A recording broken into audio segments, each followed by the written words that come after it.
Good morning. The Committee on Oversight and Government Reform will come to order, and without objection, the Chair is authorized to declare a recess at any time. We have an important hearing this morning examining the cost of overclassification on transparency and security. Sunlight is said to be the best disinfectant. Without knowing what our government is doing, we can't ensure it is operating efficiently and effectively. It's also important to remember that the American people pay for the Federal Government. Federal government works for the American people. It's not the other way around. And so it is, you would think, logical to make sure that we are as open and transparent and accessible as possible. But this is always a running battle, and we always have to find the proper balance between safety and security and openness and transparency. But we can't give up all of our liberties in the name of security. And so we have this hearing today with 4 experts, people who have poured their time, effort, talent, their careers really into this topic. There's a wealth of information that they're going to share with us, and that's what we're excited to hear about today. Without knowing what our government is doing, we can't ensure it's operating efficiently and effectively, as I said. Transparency is the basis ultimately for accountability.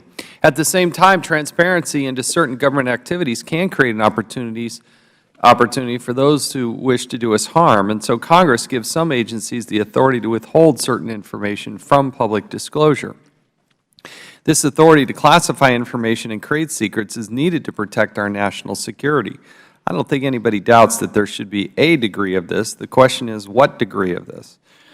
When you give the authority to classify certain information, Congress has a role to play in making sure that authority is being properly exercised. Overclassification of information has become a concern.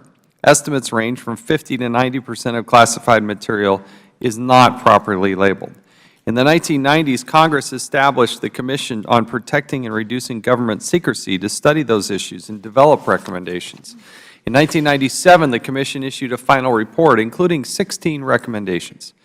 3 of those recommendations were implemented, 7 were partially implemented, and 6 remain open today. The chairman of the Commission, the late Senator Patrick Moynihan, wrote, and I quote, "If the present report is to serve any large purpose, it is to introduce the public to the thought that secrecy is a mode of regulation. In truth, it is the ultimate mode, for the citizen does not even know that he or she is being regulated," end quote. Patrick Moynihan, hats off to him and his leadership in understanding and really helping to champion this effort to move forward and really examine the degree of which secrecy is needed in our nation. Here, we don't even know what can hurt us. As the tendency to overclassified information goes, so does the lack of accountability to both Congress and the American taxpayer. The Commission also warned about the dangers of restricting information from those who actually do need it. Looking back, that point seems almost prophetic in light of the events that went unfold on September 11th, 2001. After conducting an exhaustive study of the attacks, the 9/11 Commission issued its own report that found we need to move forward from a system of need to know to a culture of need to share. What we've learned is that overclassification can also be damaging to national security, or at a minimum, it can lead to second-guessing what might have been if we were only able to get the information in the right hands at the right time. According to a report by the Information Security Oversight Office at the National Archives, in the last 10 years, the Federal Government has spent more than $100 billion on security classification activities. In fact, I'd ask unanimous consent to enter that report into the record. Without objection, so ordered. Last year alone, classification is estimated to have cost $16 billion. It's unclear what exactly the taxpayers got in return for this expense.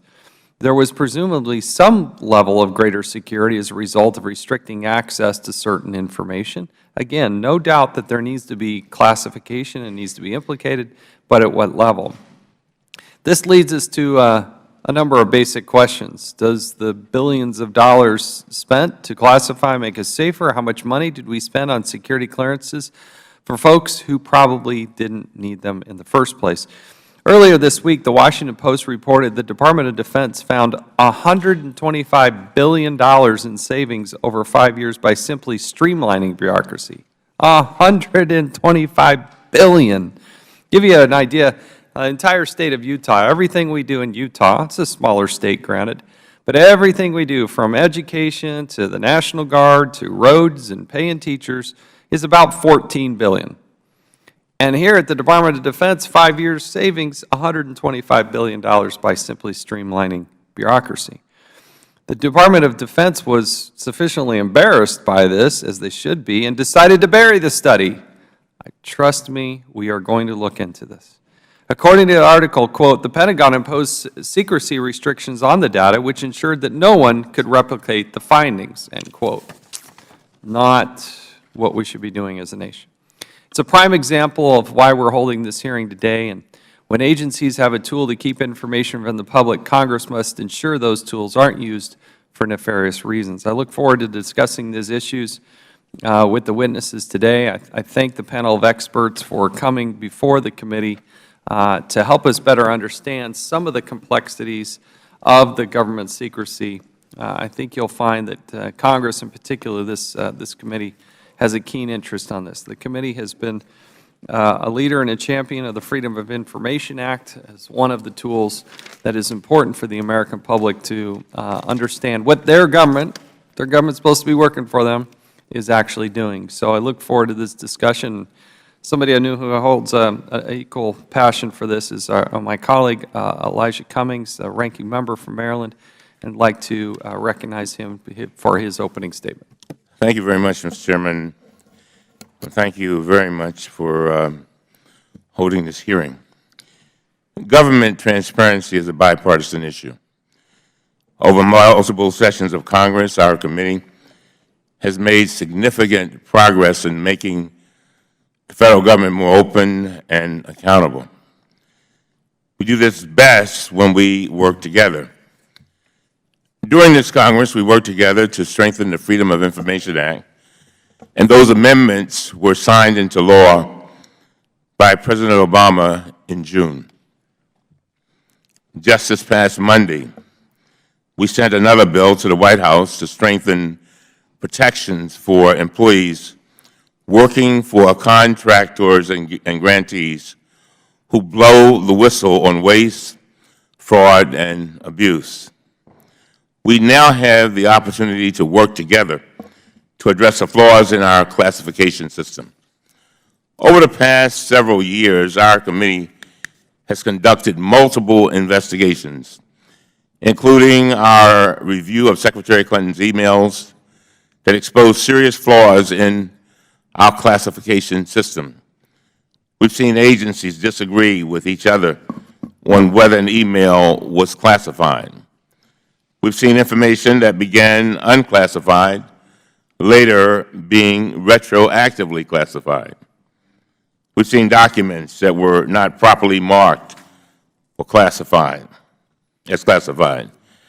As we have seen documents that were classified after they had already been publicly released. And first and foremost, I believe that we in Congress should exercise our authority to improve the classification system and make government information more transparent. We can conduct oversight such as these hearings, and we can investigate specific allegations of security breaches and unwarranted government secrecy. Congress can also legislate. We can pass reforms that actually address the problems we will hear about today. 20 years ago, the Moynihan Commission provided a roadmap to improving the classification system, but too little has been done since that report was issued. For example, the Commission recommended that Congress enact a statute establishing the principles of classification, but Congress still has not taken that step. The fundamental purpose underlying all of our efforts today is to provide the American people with more information, especially when it impacts our national security. Our operating premise is that a better informed electorate leads to a better functioning government on behalf of all of the American people. So, Mr. Chairman, I thank you for calling today's critical hearing. But there's another national security area that I believe the American people should have much more information about from their government. On November 17, 2016, I wrote a letter to the chairman requesting that our committee conduct a bipartisan investigation into Russia's role into interfering with and influencing the 2016 presidential election. I specifically requested that we receive a classified briefing from the intelligence community. Today, nearly 3 weeks have now gone by. I've received no response, and the committee has taken no action. Now, Mr. Chairman, I know you have said that you do not want to do any oversight relating to President-elect Donald Trump until he is sworn into office, and I can understand that. But these attacks on our country have already happened. They already happened. This is not something of a future threat. This has already been done. And unless we act, it may very well happen again. For these reasons, yesterday I joined Democratic Whip Steny Hoyer and ranking members of the Committees on Armed Services, Homeland Security, Intelligence, Judiciary, and Foreign Affairs, and we did ourselves what this committee did not.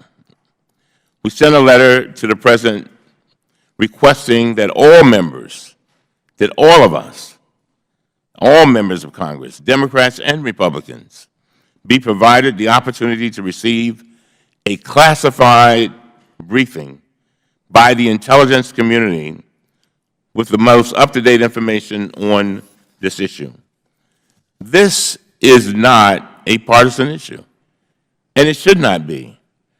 Republican Senator Lindsey Graham has called for this type of investigation in the Senate, essentially saying that Republicans should not sit on the sidelines and let allegations about foreign governments interfering in our election go unanswered just because it may have been beneficial to them in this instance.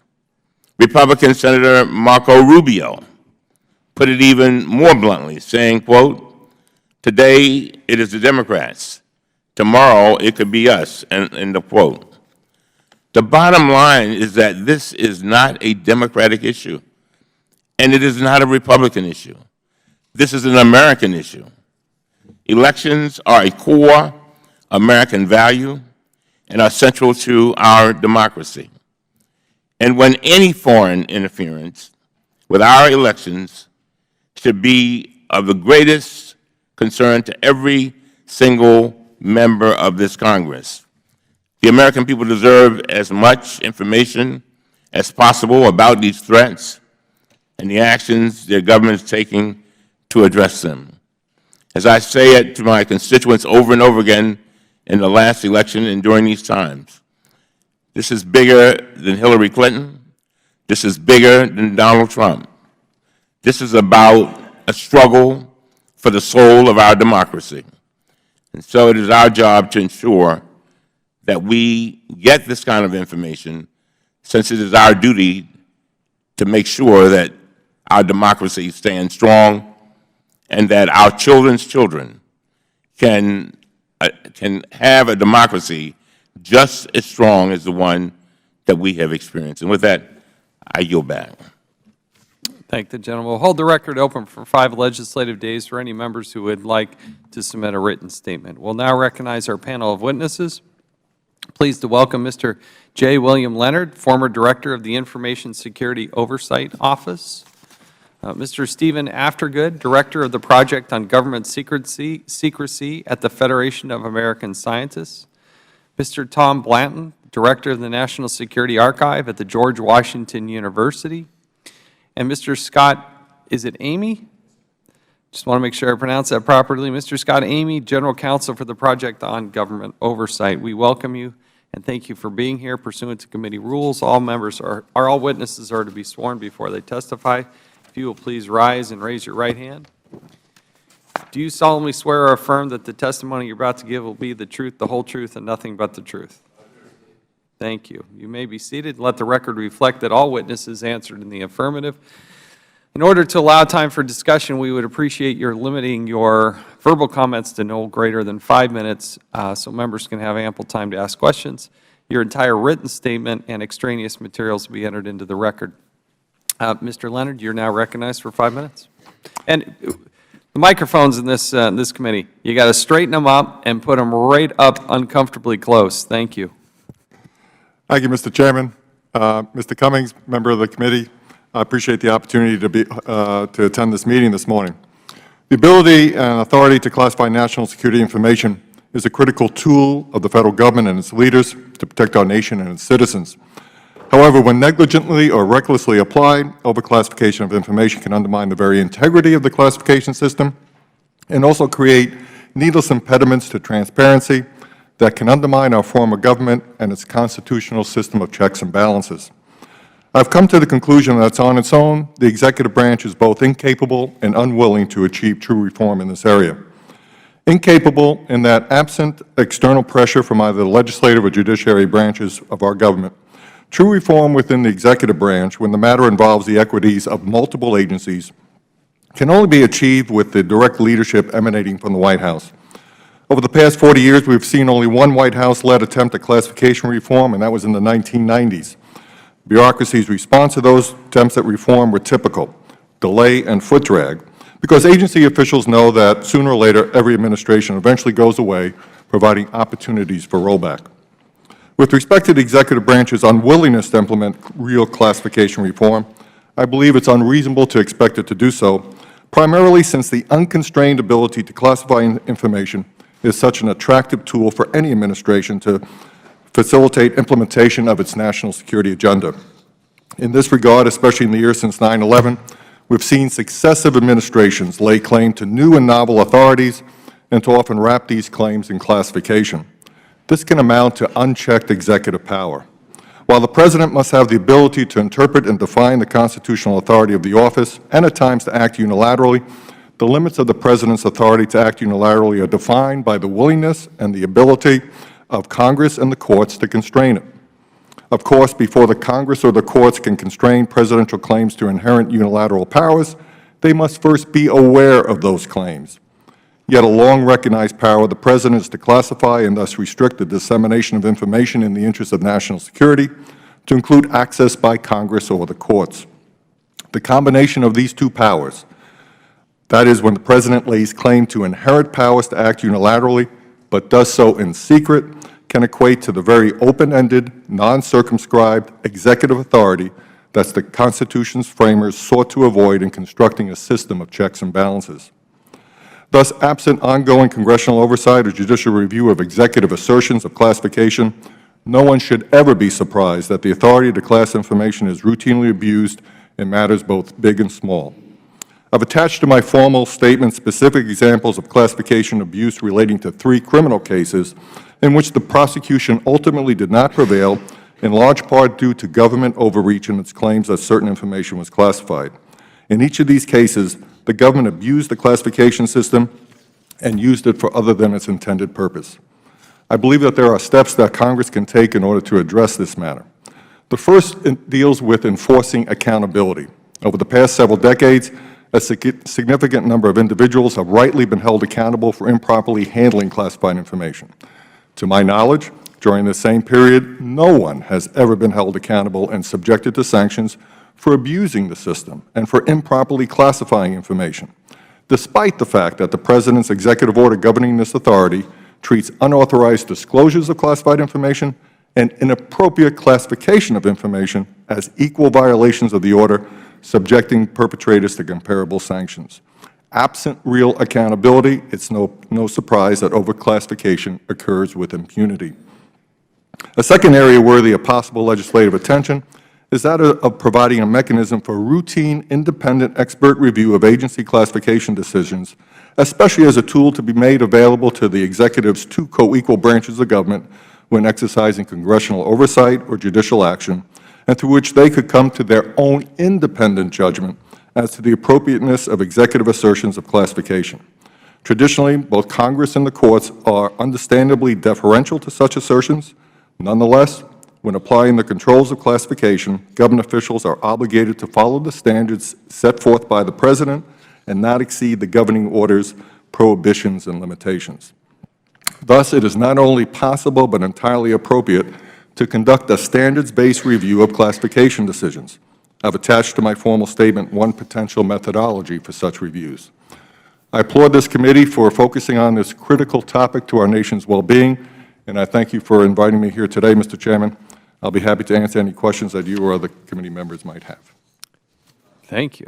Now, there's a model for ending right at the 5-minute mark. So, Mr. Aftergood, I challenge you to come within 1 second of that mark as well, but you're now recognized for 5 minutes. Thank you, Mr. Chairman and Ranking Member Cummings. As you know, and as you really expressed very well, overclassification presents many kinds of problems. It makes your oversight job more difficult. It incurs substantial financial and operational costs, and it often leaves the public in the dark about national security matters of urgent importance that they should be aware of.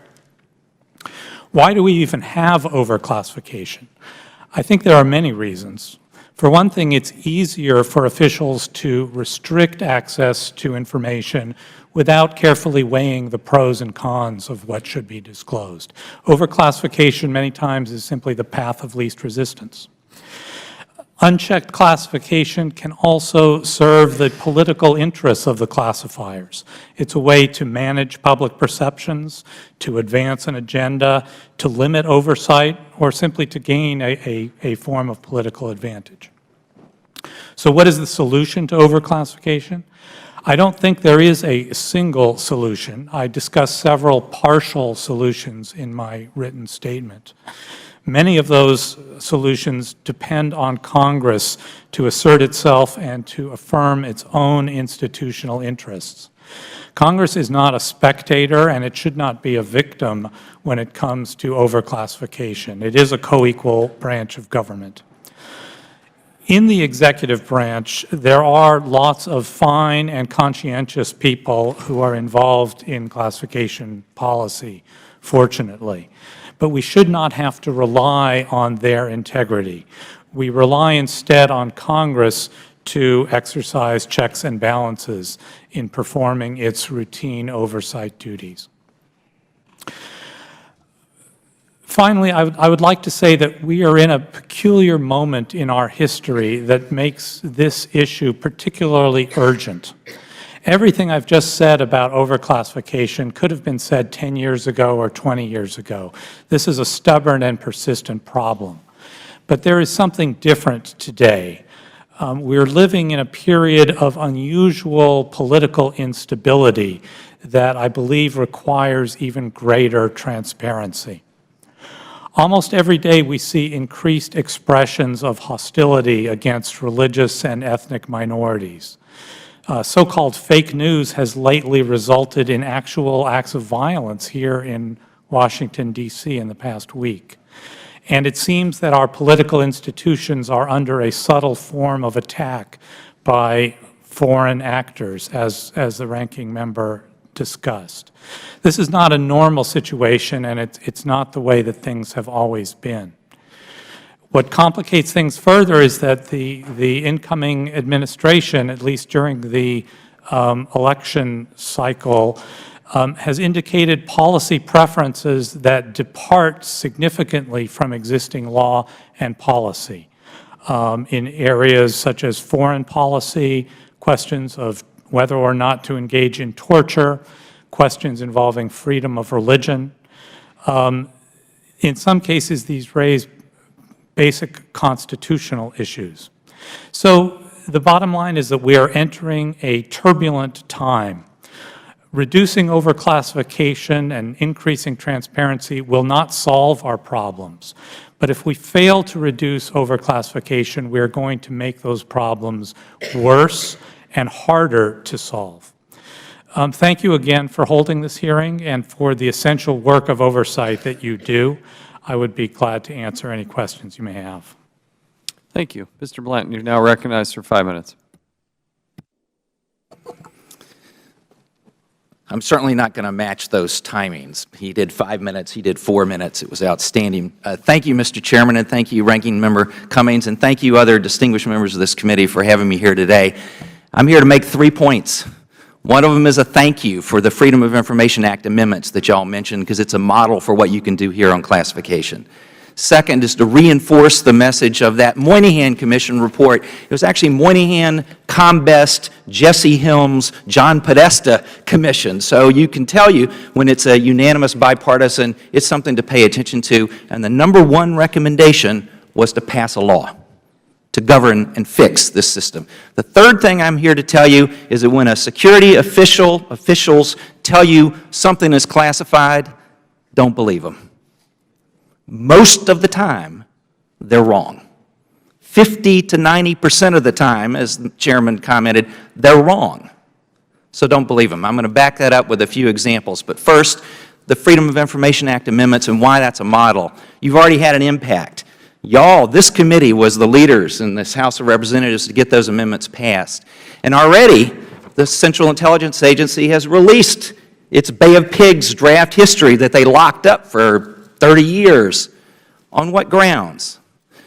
Well, when you read it, you find out the grounds.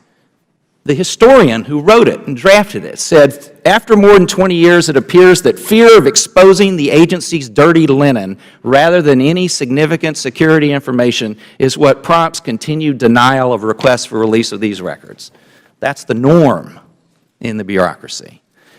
Your amendments broke this loose. The CIA historian wrote on the back, well, shucks, recent 2016 changes in the Freedom of Information Act requires us to release some drafts that are responsive to FOIA requests.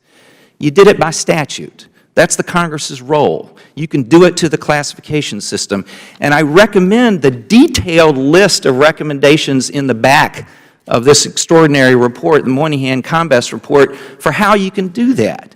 You can build in cost-benefit into the originating classification decision. You can build in assessments of what's the real risk, what's the real vulnerability, what's the stream of cost to the public and to efficient government operations from classifying. You can do that on the front end. You can build in a declassification board with power to release so you get a rational declassification system on the back end. So the system doesn't get completely gummed up with unnecessary secrets. You can move those 50 to 90% of what shouldn't be secret out to the public. You can do that, but you got to do it by statute. As Bill Leonard says, the government's not going to fix itself.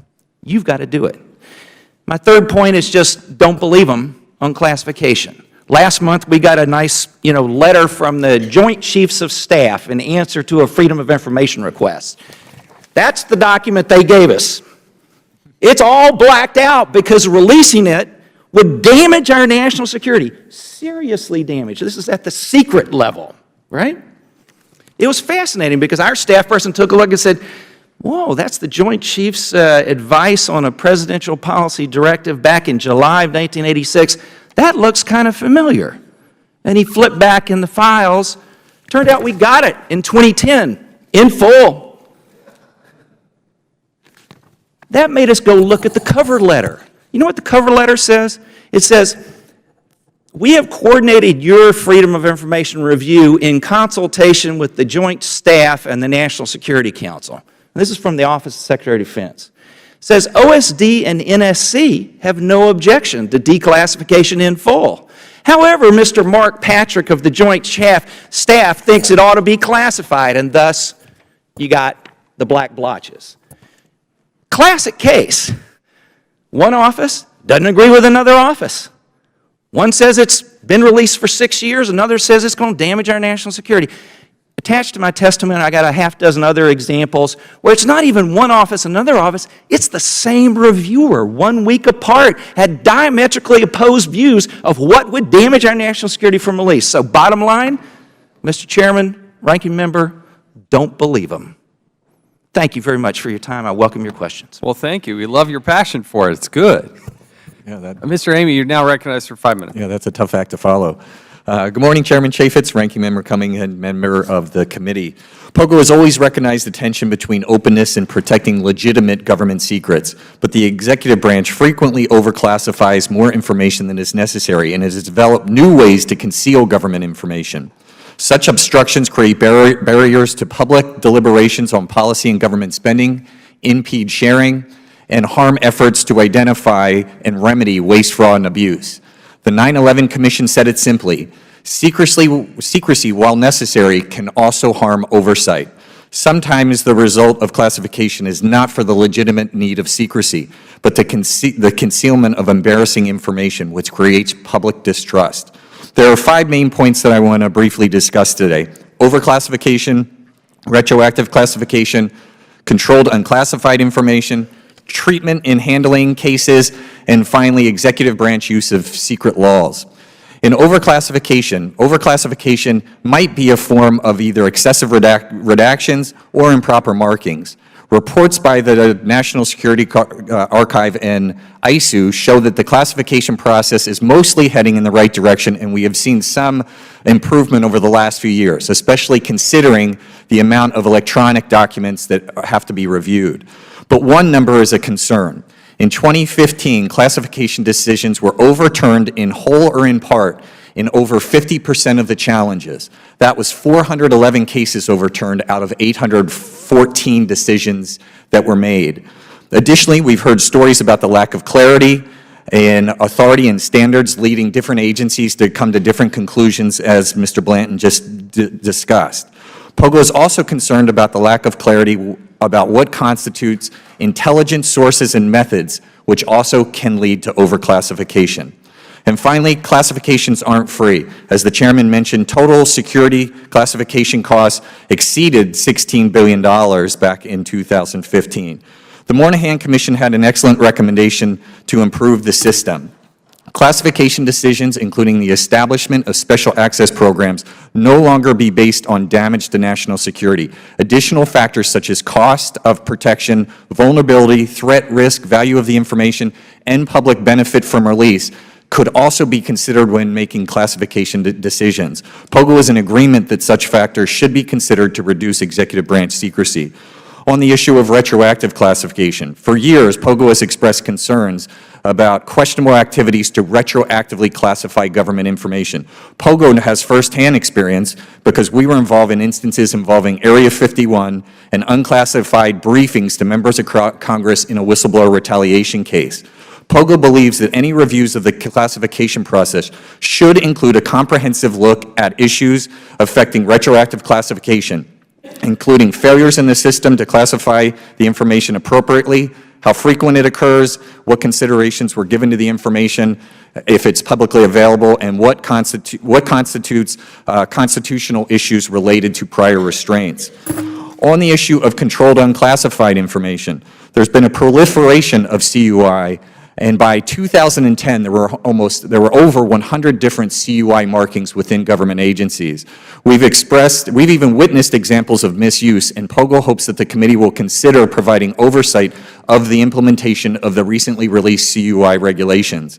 We've also even recently heard an example, and it was something that we had complained about during the process, that employees at DHS, when they were given a FOIA training, were also instructed that if they have a FOIA that comes in and the information is marked CUI, it should not be released. And so that's opposite to the executive order that the President issued, as well as the language that is in the final regulation from NARA and ISOO.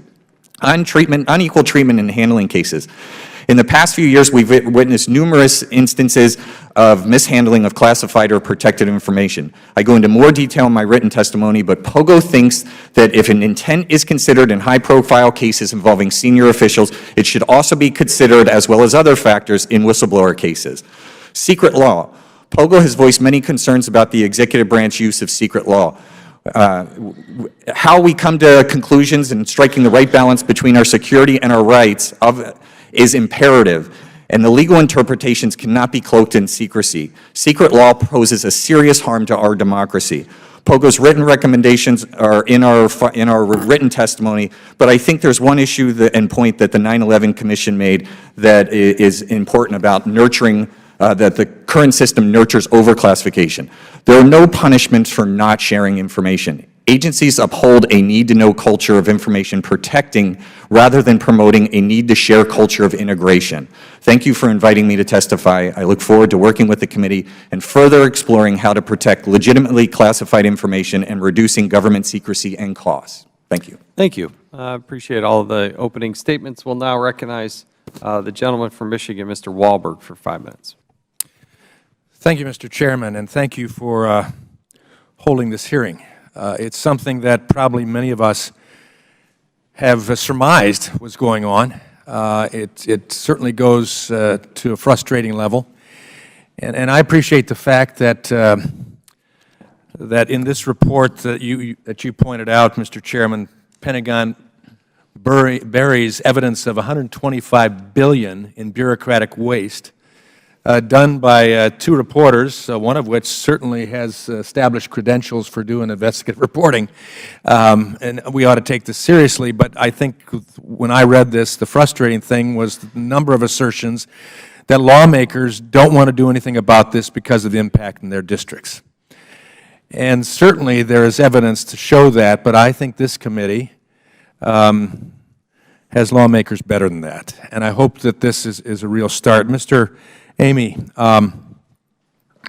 according to that article in the Washington Post, the Department of Defense first commissioned and then hid the unflattering results and did it aggressively, hid that, with retribution offered, threats, you name it, of the waste and efficiencies. Are you familiar with the report? Yes. I would expect so. In your view, what reasons could the DOD have had to keep the results of the report from the public? Oh boy, yeah, you're putting me on the spot on trying to predict what the Department of Defense was thinking, but I would imagine, I don't know. I mean, it's very difficult because the report is actually on the internet. We found it yesterday when the story came out. It has been on the internet since that time.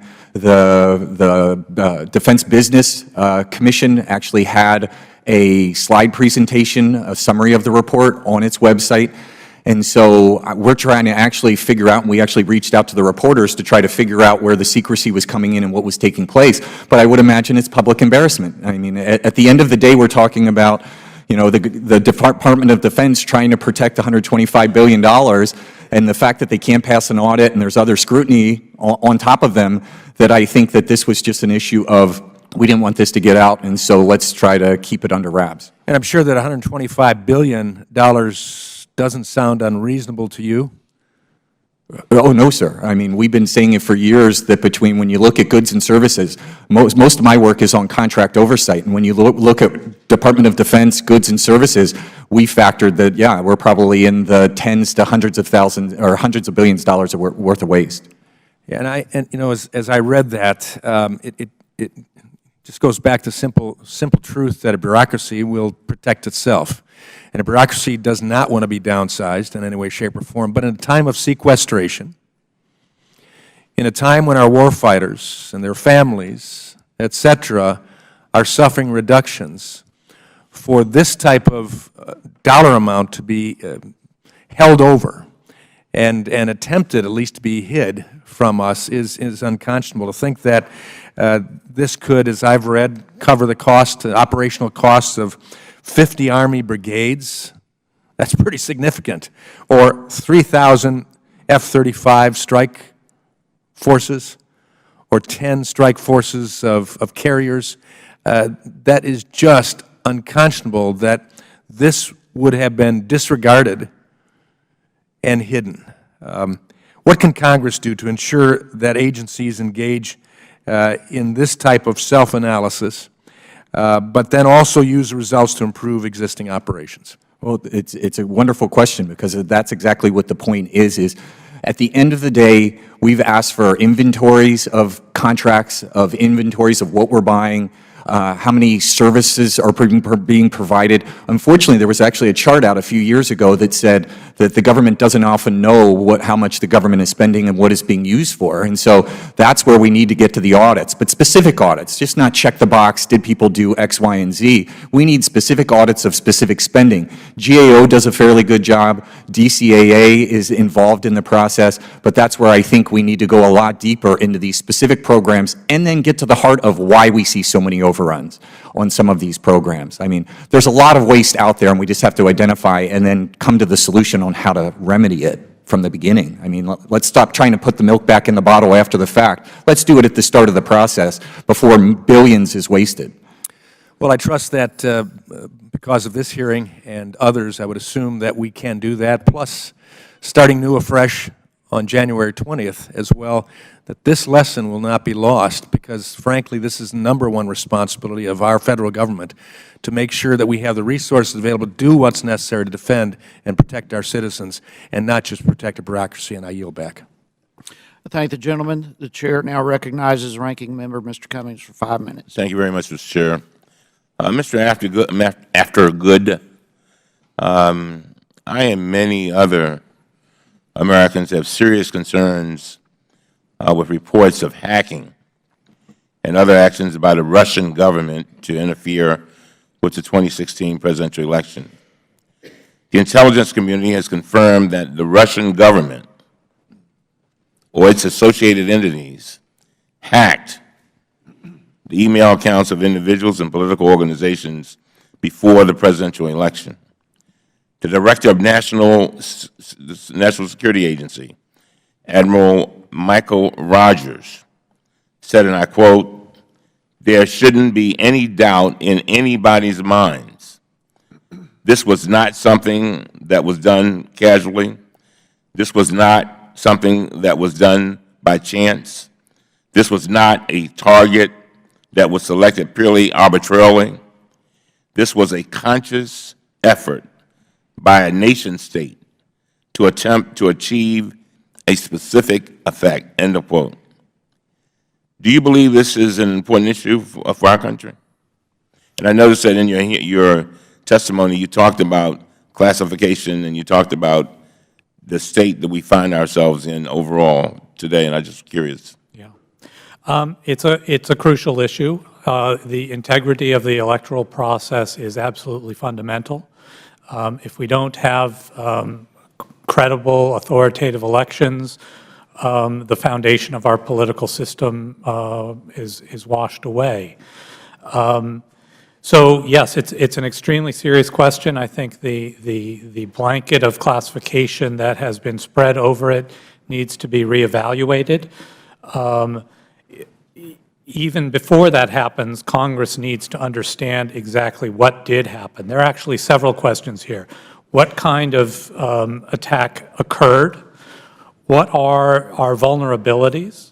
And what steps can be taken to prevent future attacks of this kind? And I think all of those questions are wide open. I would also say, though, that it's important that this not be construed as a sort of left-handed attack or attempt to undermine the incoming administration, because that would only aggravate whatever damage has already been done, at least in my opinion.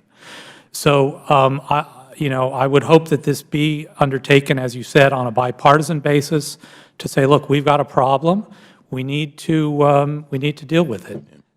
Well, I agree with you. I think it's definitely a bipartisan issue. The FBI has refused to disclose any information about its investigation of these hacks. This is the opposite approach from the one the FBI took in the Clinton email investigation. I wrote to our chairman on November 17, 2016, to request that our committee conduct a bipartisan investigation into Russia's role in interfering with and influencing the presidential election. Again, not to take anything away from President-elect Trump, but just the idea of it just should bother every single American. Even Republican Lindsey Graham, Senator Graham, called for an investigation into it. Outside experts have also called for Congress to act. A group of 158 scholars from colleges and universities around the country sent Congress a letter calling for a congressional investigation. The group of experts on cybersecurity, defense, and fair elections wrote, and I quote, "This evidence made available in an investigation might show that foreign powers have played an important role and might show that such a role was negligible. At this juncture, we can only say that existing reports are plausible enough and publicly expressed enough to warrant Congress's full attention and swift action," end of quote. Mr. Blanton, do you believe there's a role for Congress in investigating these allegations? Yes, sir. To me, one of the great headlines of the whole election season appeared in the Washington Post on November 1st when the FBI was trying to explain why it didn't sign on to that statement from the Director of National Intelligence and the Homeland Security. And the headline read, "Comey was concerned publicly blaming Russia for hacks of Democrats could appear too political in run-up to elections." That's the Washington Post headline. It's an interesting reticence, as you point out. Congress should get your classified briefings. You should understand the hacking. There's a huge problem. We are constructing at the National Security Archive website at George Washington University a whole cyber vault, trying to get declassified much of the cybersecurity policy documents, because as former National Security Agency Director Michael Hayden said, one of the problems with cybersecurity is it was born classified. It grew up in this hothouse where it was all shielded by compartments. But what we really need in our society is a robust debate that involves academics, civil libertarians, the tech companies, and this committee and this Congress. We got to open it up. That cyber vault is beginning to get populated, but it needs more. It needs this Congress to get into this. It needs to press the intelligence community and Homeland Security to release the basis of their attributions. How do they figure that? That's the hardest part, as you well know, Mr. Cummings. Just one last thing, Mr. Chairman. I have said it, and I guess at 65 I look back, and I'm not so much worried about my life. I'm worried about future generations. The idea, I mean, I just see, I'm very concerned about our democracy. Mr. Aftergood, I appreciate your comments, because it seems as if you can just chop away and chip away, and the next thing you know, you won't have a democracy. Do you all have similar concerns? Any of you? Mr. Leonard? Yes, Mr. Cummings. You know, I think, you know, obviously my insights are only based upon what I've seen in open source material and whatever, but I do know from being, based on my past experiences, this is something straight out of the Russian playbook. We've seen it repeatedly happen in Europe, especially in Eastern Europe and things along those lines. In fact, it's straight out of the KGB playbook. You know, during the Cold War, it was known as special measures back then, and the use of disinformation and things along those lines. So clearly it does go at the very fabric. And again, this is an example of what I made reference to in my opening comment in terms of the impact that denying information to the Congress can have in terms of the Congress's own ability then to carry out its Article I constitutional authorities, which essentially is oversight. Thank you. If I could just make one more comment on that issue. I think we've got to look at this question of hacking and attribution and roles with an eye to what's the long-term fix. If you look at what the Obama administration achieved with China, the price of a state visit for the head of state of China was that China had to stop its hacking. And that whole arm of the People's Liberation Army kind of went on hold. And the question, one of the documents, first documents we published in the Cyber Vault, was the directive that authorized our National Security Agency to do offensive cyber operations, and that was in 1997. That was in 1997. I think one of the things that Congress has got to look at when it's trying to figure out who's hacking us and why and what's the damage is what's the fix? I think we're going to have to end up with new international norms governing cyber war, because our country is the most vulnerable in the cyber sphere. It's in our national security interest to impose rules on other folks and to cut the deals like President Obama did with President Xi to restrain us. To restrain them, it will also restrain us. But that's in our interest. I thank the ranking member, and I would ask our panelists to help us keep within our 5 minutes. We've got a number of people who want to ask questions, so if we can work both ways. The Chair now recognizes Mr. Farenthold for 5 minutes. Thank you, Mr. Chairman. Mr. Amy, you mentioned that there's no penalty for overclassification. What would you suggest that we do? I mean, obviously, you would want some penalty for self-serving classification.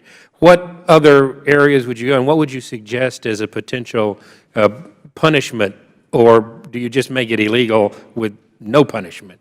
Well, I think that's what, there has to be some punishment. I mean, we can debate what the punishment will be, but there has to be some kind of civil, criminal, or administrative punishment that happens. I mean, currently, things are marked, and at least with classification, there is at least a better process. I mean, a lot of what we've also been concerned with is this, in the old days it was FOUO. With the controlled unclassified information, the CUI out there, is that anybody that thinks something can be stamped CUI, they put a stamp on it, and then all of a sudden that has a dissemination control on it. And then it can't be shared, and then there's questions on, well, wait a second, if people can't learn about it, how can we FOIA it? But I think you're absolutely right. We have to figure out what the punishment will be, and it may be just something purely administrative, but it has to be, and I'm sure the other panelists have some ideas on it as well, but I think there has to be something. All right, and so let's talk a little bit. This committee has had pretty good success with the IG community, where within each agency there's an independent inspector general that does investigations. We've had success with chief technology officers under FITARA. Is there a model in which we create within all agencies a classification office, or are we better off setting up something outside the agency? Certainly on longer term, move something within the National Archives where there's a method for declassification. We'll start with you, Mr. Bland, then let anybody else weigh in. Excellent question. All I can do is point back to some of the lessons of history, which are the times when we've had real success in forcing unneeded secrets out of the system was when Congress took action with the Nazi War Crimes Records Bill, with the JFK Assassination Records Bill. It set up blue ribbon panels that had outside and inside. Well, part of our problem here in Congress is, we can do a lot of things. We need your suggestions on what specifically to do. And I understand that that's probably more in depth we can get in the 2.5 minutes that I have left. But let me let anybody else. Mr. Leonard, do you want to weigh in? Yes, yes, sir. I'm a big advocate of the IG's involvement in these types of issues. Having been external to agencies when I was at ISOO, obviously part of the federal government, but yet an outsider, I was very much limited to what I could do when dealing with CIA or even the Department of Defense or what have you. IGs don't experience those limitations to the same extent. Plus, they also have the dual reporting responsibilities in both the executive and legislative branch. So your suggestion might be expand the responsibilities Absolutely. of the IGs? There was the 2010 Reducing Overclassification Act, which assigned specific responsibilities to the IG. I believe those types of things can be greatly expanded, and given the proper training, IGs can be very effective in this area. Anybody? Yes, sir, Mr. Aftergood. One hopeful sign in current classification policy is the growth in classification challenges from within the system. The current executive order allows people who have access to classified information to challenge its classification status and to say that, wait a minute, this shouldn't be classified. In the most recent year, the number of internal classification challenges reached a record high of more than 900. And of those challenges, more than 40% were granted. That is a trend that I think could be built on. If the system can be made more and more self-correcting, where people inside the system themselves are finding errors and helping to adjust them. All right. One final question before I'm completely out of time. This committee and other committees often get classified information in response to our request for information as part of our oversight responsibilities. Do you think it would be appropriate to create a mechanism for Congress, once we've read that and said, oh, this is crazy, this doesn't need to be classified? Do you think Congress should have the ability to declassify material? Does anybody think we shouldn't? I believe Congress should. In fact, some committees, by virtue of rules, have empowered themselves with that option, yet, but to my knowledge, it's never been acknowledged. It's a dicey issue, but the two co-equal branches of government, and they each have the Mr. Amy, constitutional did you authority. look like you wanted to weigh in? Well, in the final CUI rule, that's one of the things that we fought for. Originally, there was only allowed to be a challenge internally, and we fought that it could be internally or externally. And so, yeah, I would think that the same process should be applied to classified information as well. Thank you. I see my time has expired. I thank the gentleman. The Chair now recognizes Ms. Watson-Coleman for 5 minutes. Thank you very much, Mr. Chairman, and thank you to each of you for raising what I think is a very important and complex list of issues, actually. And I recognize that we need to be talking about security first. We need balance, we need accountability, and we need fairness. And so this is a huge area with so many people interacting, and in many cases there's a disagreement among agencies and within agencies, and there's a lot that has to be done here. I wanted to ask a series of questions, and so I hope that you will answer them as sort of succinctly as possible, recognizing that you're only going to give me sort of the top lines. I want to start with you, Mr. Blatton, because you testified about the recommendations of the Moynihan Commission more than 20 years ago. And I just want to have a reaction from you as to why you think Congress has not moved to fix this classification system. I'm no expert on Congress, and Neither. I assume that you could give a far more sophisticated answer to that than I could. And I think Steve Aftergood, I think, testified at one of the congressional hearings back in 1998, and that was when Senator Moynihan was alive and Senator Hims was alive. They were in powerful positions, and even they didn't push through their recommendations. My own sense is there wasn't enough of a notion of crisis, and we've got a crisis today, I think, in the classification system. I think that you're quite accurate on that, that we may be in a situation right now where we are in an unprecedented environment. Mr. Aftergood, would you like to comment to that? You know, the Moynihan Commission report itself included an appendix of previous studies from previous decades that had also not solved the problem. And here we are 20 years later looking back at the Moynihan Commission. I think it may be that the recommendation didn't quite capture the issue properly. And it seems to me that a law on secrecy is a means to an end. It's not the end. I would think about what is the end that you really want, and then go for that. And the end that you really want is greater congressional control over what is or is not classified. Focus on that, go for that. If there are particular areas, particular topical areas that need classification, declassification, mandate their declassification. So probably the end result should be the kinds of things that I sort of mentioned when I opened up. The issue of security and balance and fairness and accountability, and how we get there. Mr. Blanton, again, you talked about a possible reform that could be made by statute. One of those would be to implement a life cycle of secrets. Would you talk to me a little bit about what that is? In the most straightforward version, it was in the Freedom of Information Amendments. It's like a 25-year sunset for deliberative process. The reality of our classification system, one of the reasons it's entering crisis, is we got a tsunami of electronic records. The volume is, we're talking petabytes of information. We're not going to be able to do page-by-page review, which is what our declass system currently consists of. We're going to have to build in automatic releases for entire categories of records without review. And that, I think, is going to be the only way to deal with those electronic records. So life cycle is just a kind of summary term to say, you got to put sunsets on the secrets. You got to have better decisions on the front end that build in the sunsets and then automatic release. Otherwise, we're sunk.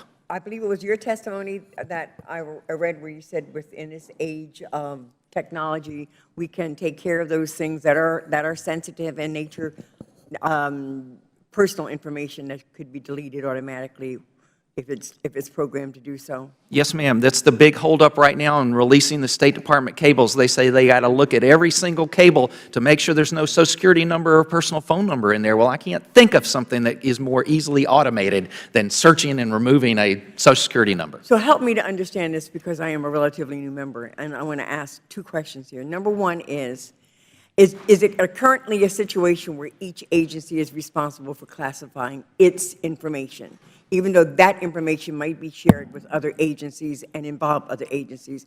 And lastly, and anybody can respond to this, is there a proposal where this sort of classification consideration would go into a sort of multidisciplined entity where those things could be vetted under standards and circumstances and then sort of move in a way that agencies can sort of agree on the ground levels and would reduce the amount of classification? That entity exists. It was recommended by Moynihan. The Congress and the President's put it in. It's called the National Declassification Center. But the reality is it doesn't have the power, maybe the will, to override those agencies. So you get a constant equity referral where the agencies all get a bite at the apple. And one of the recommendations in my testimony is empower that center, make the decisions, do a sunset. If something's older than 25 years, that center should be able to review it.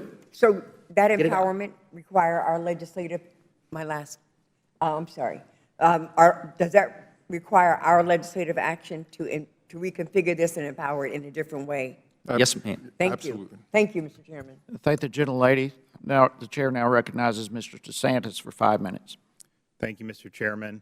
I appreciate the testimony and in the invitation for Congress to be involved in this. But I want to just start at the beginning. Just ask everybody, does everyone agree that at some level the executive does have inherent authority under Article 2 as part of the executive power to maintain secrecy of information related to the national security? Mr. Leonard? Absolutely.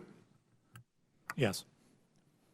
Yes, but, because there's an Article 1 that says Congress makes the rules to govern the military armed forces and national security. So it's both. Well, it's both, but I think Hamilton when he talked, because there was a debate whether you should even have a single executive. They had revolted against George III. Some proposed a council, and one of Hamilton's main arguments for why you needed a single executive was for secrecy, particularly with regards to national security.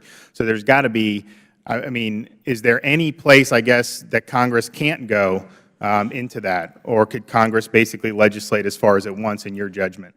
Can legislate as far as it wants. Congress has the power of the purse. That is the key, and I think the founders said separate the power of the purse from the power of the sword. That's key. It takes money to run a classification system. I think absolutely. So the Congress could abolish the CIA if they wanted to. There's no requirement you have that. But we do have intelligence agencies. We do that. Could Congress just pass a statute saying, declassify, as much sensitive stuff as we want? Would there be any constitutional concern with doing that? None, and Congress has already done so with the Nazi war crimes, which exposed the files of Nazis that the CIA recruited and brought to the United States. So Congress has already done that. But when did they do that, though? In 1998 and 1999. Yeah, well, but I guess my point is if Congress wanted to start declassifying things that were germane and ripe right now with how our government's conducting sensitive operations, you see that would still be okay, even though it could jeopardize lives? It would still be okay, because my bet is that this Congress and this committee would act pretty judiciously on that. You're not going to willy-nilly. You're not Julian Assange. No, I get it, but what I'm trying to figure out I have a lot of confidence in your judgment. There's certain constitutional prerogatives. We obviously have the power to legislate, of course, the purse. The executive has certain, the executive power means something. There's certain things. And so what I'm trying to figure out is, are there certain because I think we all agree some of this stuff is ridiculous. And there's an incentive to just simply cake on more classification. Some of this stuff isn't even classified. It's being protected. But at the same time, I just think it's important to recognize that there is a legitimate reason to do it, because I think when you overclassify, I think it actually undermines the core reason of why you want to do it. But let me just get you, Mr. Amy, down in the end. I totally agree. I do believe that there's a constitutional protection for secrecy, but at the same time, as Tom said in his statement, I think you have to get to his point number 3, and that is don't trust it. I mean, eventually we're going to have to get down to a point where, whether it's through the challenge process or through briefings that Congress gets on questioning what the executive branch is doing. So you look at some of these things, some of these agencies, the Antitrust Division at the Department of Justice, the Bureau of Prisons has somebody who's an original classification authority. Mr. Leonard, how did it get to be that point? Is that really necessary in those instances? It's an example, perhaps, of when I was in my position at ISOO, one of the things I had to do was to deal with requests for agencies to get original classification authority. And quite frankly, one of the issues that I had to contend with is it was one of convenience more than anything else. And there were a number of instances where there were agencies or even small activities looking for original classification authority that had to push back because they were looking to really accomplish something that probably could have and should have been accomplished through legislation if there was really a legitimate reason to withhold information from public disclosure. How do you analyze, because some of this stuff, it's just the agencies are embarrassed, they don't want to do it, and it's clearly just, it's not credible. But sometimes when you're trying to get information from FOIA or Congress, I mean, you are diverting the executive from kind of their core mission to actually do good. I mean, we're the first ones to criticize the government when they screw up or when they're not competent. And so how do you do this in a way that's not going to impose too many costs? I mean, for example, if we're going to always review every 10 years some of this stuff, that is going to create some costs. So how would you recommend we strike that balance? Is that a valid concern? It very much so is, and one way would be to, as Mr. Blanton referred to, was to consolidate authority and responsibility and not spread it so far and wide within the government. And to give, I'll give you a perfect example. When I was in the Department of Defense, I could write a memo and use CIA information. The CIA trusted me to properly classify the information. They didn't want to look at it and whatever. If I came back 20 years later and wanted to work at the National Declassification Center and looked at my same memo, they wouldn't allow me to declassify it because I didn't get a paycheck from CIA. That type of redundancy can be beaten out of the system and would result in significant cost savings. Great. I yield back. Thank the gentleman. The Chair now recognizes Ms. Kelly for 5 minutes. Thank you, Mr. Chair. And thank you for holding today's hearing on this important topic. I believe that secrecy is a serious problem that is widespread in the Federal Government and that it goes beyond classified information. For instance, there's a category of pseudo-classification that has exploded over the last 15 years called controlled unclassified information. I understand there may be as many as 100 different designations in use, but the label sensitive but unclassified is one of the worst offenders. First, I want to get a sense of the extent of this problem. The Information Security Oversight Office annually reports how many classifications decisions agencies make. However, there's not a corresponding section on how many decisions were made to designate materials as controlled and classified information.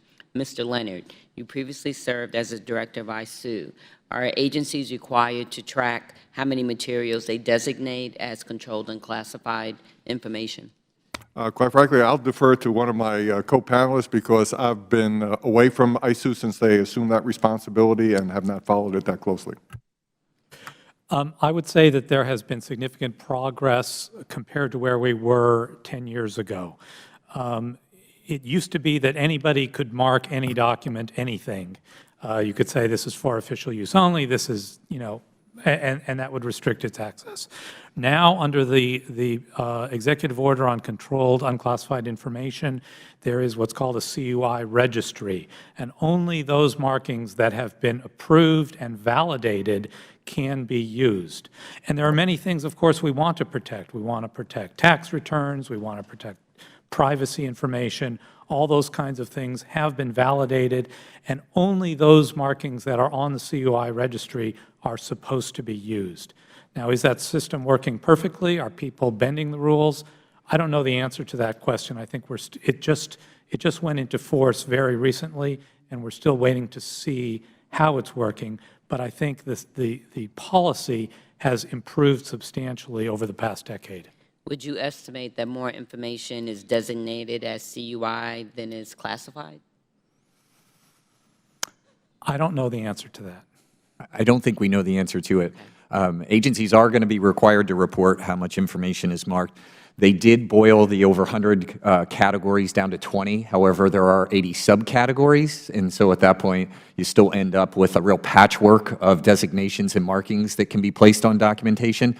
The big thing with it also is there's going to be better training. ISOO is doing a very good job, and I have to applaud them because they actually reached out to our community and worked with us on the rules, as it went through the process. They really did work with the agencies to try to get it, but I don't think they realized how big that this had expanded within agencies, and there was a lot of foot dragging by federal agencies as well. So as Mr. Aftergood said, it was only in effect, I think, as of mid-November, something like that. And so at that point, we're going to have to wait and see. And full implementation of the CUI regulation isn't expected to be completed until 2017, 18, 19. So at that point, it's going to take a very long time to probably get some answers on it, but it needs the proper oversight from this committee. I know you called it a gray area because I was going to ask you, what do you think the potential for abuse is? And we've already seen some abuses. In my written testimony, I provide 2 examples, and one was even an IG report in which there were examples involving TSA. Also, the bizarre case of Robert McLean, in which something was marked. SBU was actually the original CUI, and so at that point, something was marked SBU, I think 4 years after he released it, even though it didn't have any marking or designation, but they retroactively marked that information as SBU. So there are problems in the system, and it is prone to abuse, and so we do have to watch it. Now, the nice thing with the CUI rule is that there is a misuse provision, and so that may be something that can be borrowed upon for the classification system that we should look at, since it's already in regulation, and also the challenge procedure. But again, challenges go back to the agency, and then I think you have a right to dispute resolution. So it's a little murky due to the fact that you're in essence going back to the fox guarding the hen house that may have originally marked it. So there are some concerns with that. Mr. Blanton, you keep shaking your head, so I want to give you opportunity for comment. I agree. Okay, I yield back the balance of my time. Thank the gentlelady. The chair is now going to recognize himself for 5 minutes. I want to go back to something that came up a little while ago, and that is the number of classifications. Over the last 5 years, some 400 million, and yet only a little over 2,300 in the same 5-year period have been challenged. And those numbers can be debated a little bit here and there, but whatever it is, 2,300 out of 400 million is virtually no challenges whatsoever. And just real quickly, just from a sentence or two, why so few challenges? And Mr. Leonard, I'll start with you. Mostly one of culture. When I was in the Pentagon, when I had reports in my inbox, if I had an unclassified report and a top secret report, which one would I read first? The top secret one, even though the unclassified one may be more substantive. So sometimes it's just as simple as just sheer culture. People get inured to it and just expect nothing else. Mr. Aftergood? In many cases, employees are not aware of the challenge provision that enables them to make this challenge. And that's one simple step that can be taken to say, look, as soon as you sign your non-disclosure agreement, you also sign, I'm aware that I can challenge a classification marking that I believe is improper. I would also mention that I think your hundreds of millions figure is including original and derivative classifications. The number of original classifications or entirely new secrets has been on a steady downward trajectory. Now, I don't want to get into the number that's right fine. now. Mr. Blanton, why so few challenges? It's easier just to classify, and much classification just occurs reflexively. And most of those derivative classifications is just keep it going, because there's not a thought process on the front end of the first decision. What's the cost benefit? What's the real risk? What's the vulnerability? What's that?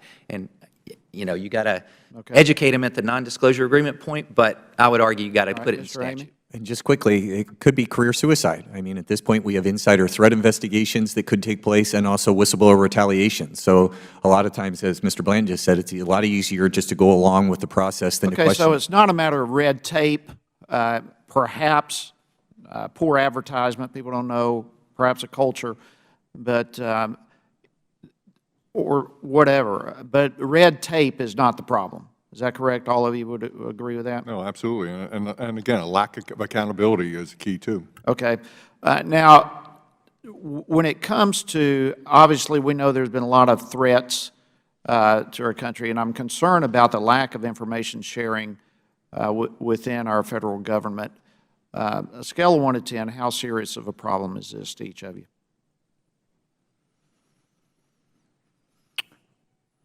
I think it was 10 around the time of 9/11. It's 5 now. In other words, there has been significant progress.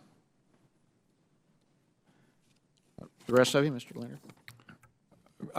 I would tend to agree, but my sense is that there's also been a rollback with respect to some of you know, the recent rather significant wholesale compromises that have occurred as well, too.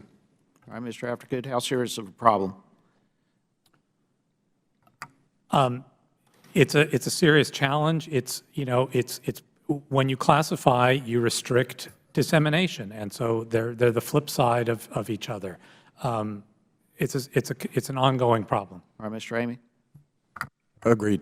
All right, so across the board, we still have a serious problem. There may be some improvements, but we still have a serious problem with sharing information, even when potential threats are hanging in the balance of our country. And in the mix of all of that, also it came up earlier, is the ability of Congress to do our job.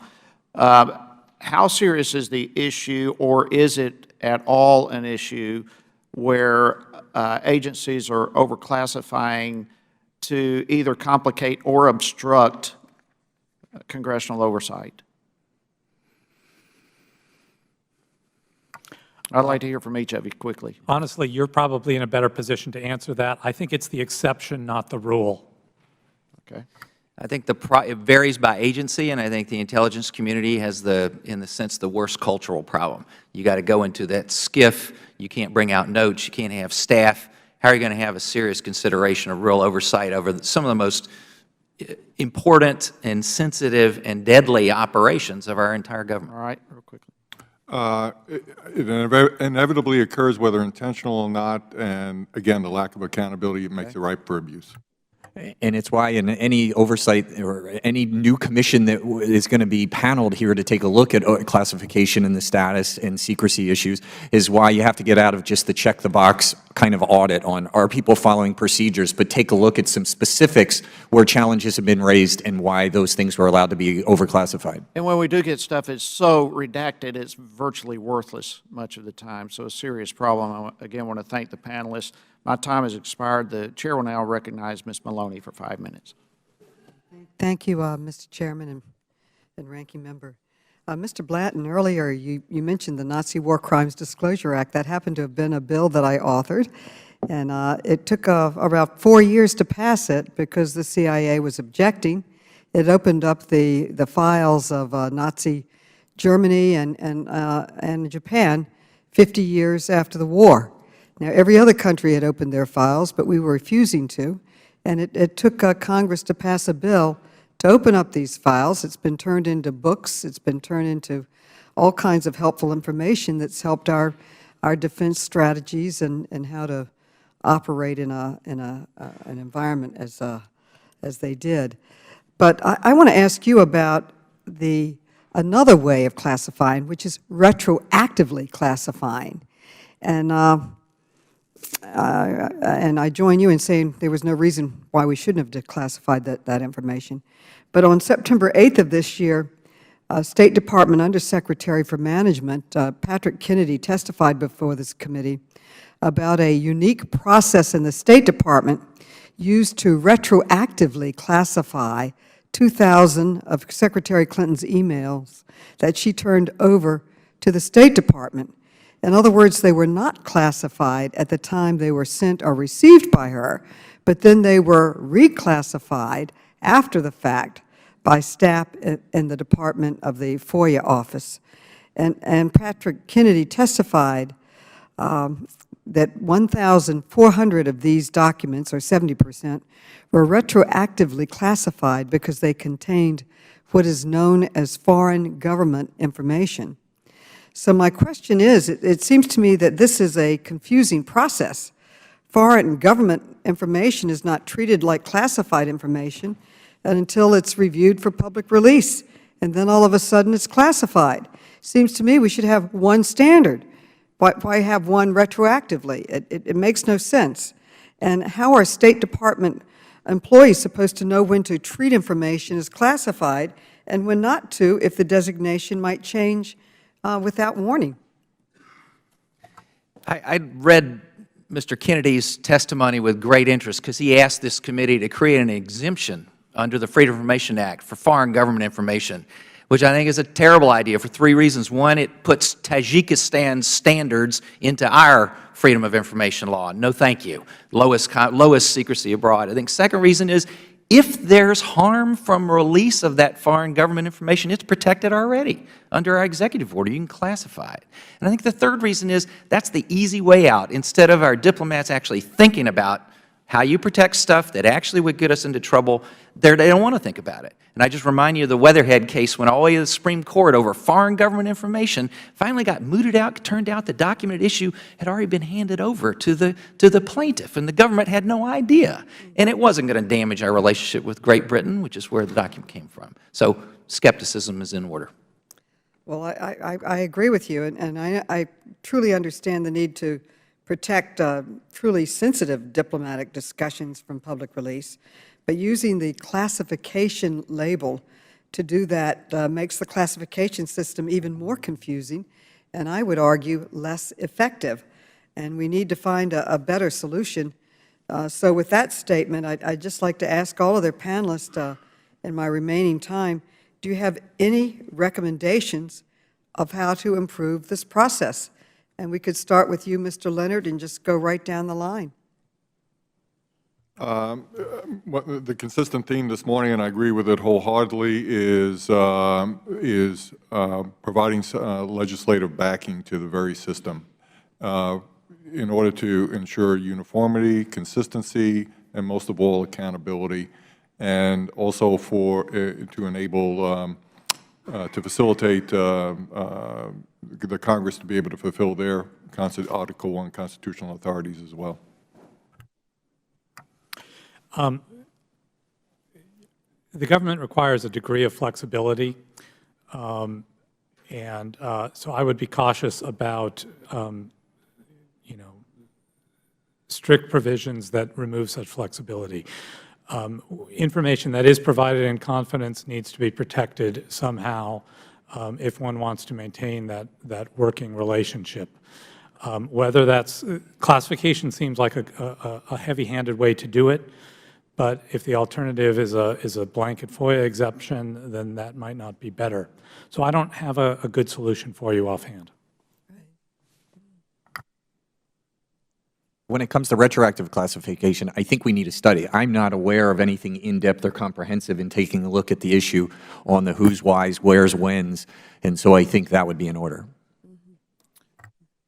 The fundamental phenomenon on retroactive is being driven by agencies like what Mr. Leonard said, CIA asserting control and no longer allowing the Defense Department or State to declassify their own information.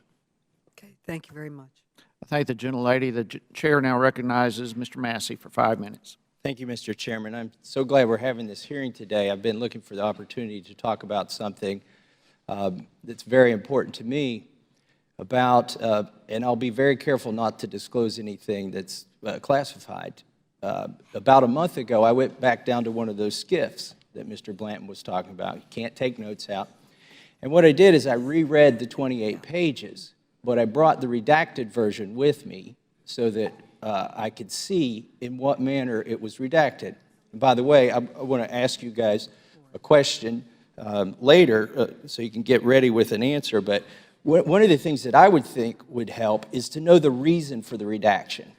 Like, there's certain reasons that might be legitimate. It may be a law that says when you redact large swaths or even small portions, that you have to give the reason. If the reason is to avoid embarrassment or to protect a source or to protect somebody who may not be guilty, their public reputation, just disclose it. And then the crime or the infraction could be that you lied about the reason, because that's what I want to get to with these 28 pages and the reason for those redactions.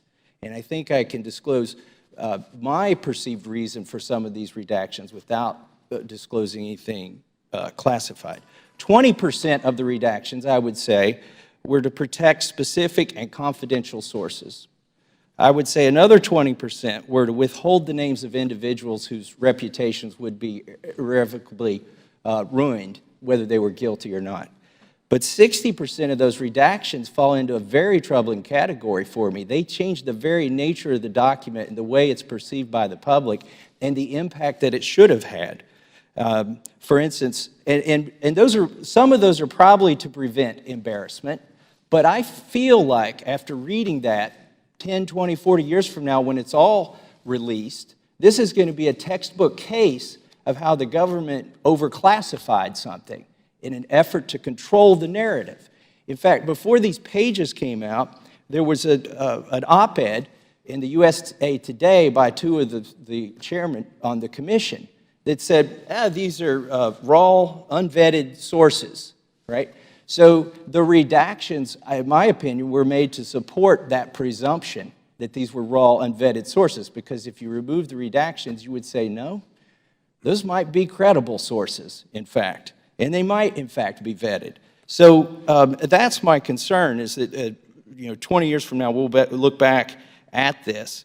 You'll see that keywords and acronyms and sentences were removed. And with the effect of diminishing the impression that you get from reading the unredacted pages, which is that Saudi Arabia, and I can say that name now because it's in the redacted pages, has some kind of civil liability or criminal culpability, either, and not because of their citizens, but because of their government, acted either in I would say, acts of omission or commission. Either one makes them somewhat culpable, and I'm afraid that has been diminished by those redactions, and it's been over-classified, and this is a prime example. So one of the questions I want to ask is, do you think it's a good idea if we required them to give the reason for the redaction? Absolutely, sir. The order does require original classifiers to be able to identify and describe the damage to national security. But to my formal statement, I attached an actual email that had been used as count one for a felony indictment of Mr. Drake, who was eventually not prosecuted. But the government claimed it was classified. And in preparing for the trial, the NSA was required to state specifically why they considered that email to be classified. Their explanation looked entirely rational when you read it, but if you compared what they said to the actual document, it was factually incorrect. Right. So that supports the notion that they should be required to disclose Absolutely. it, and there should be some punitive ramification for misleading about the reason. Mr. Aftergood?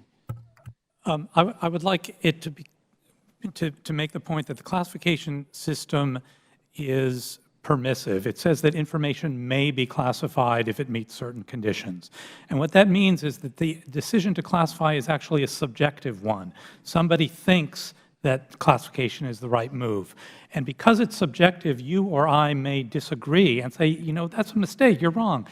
And so providing the reason, I think, would be helpful, but it wouldn't necessarily resolve the disagreement. I just disagree with that reason. Instead, I would suggest that in cases of significant interest, like the 28 pages, like many other cases, there needs to be a procedure where you take the decision away from the original classifier. Don't try to make the original classifier admit he was wrong.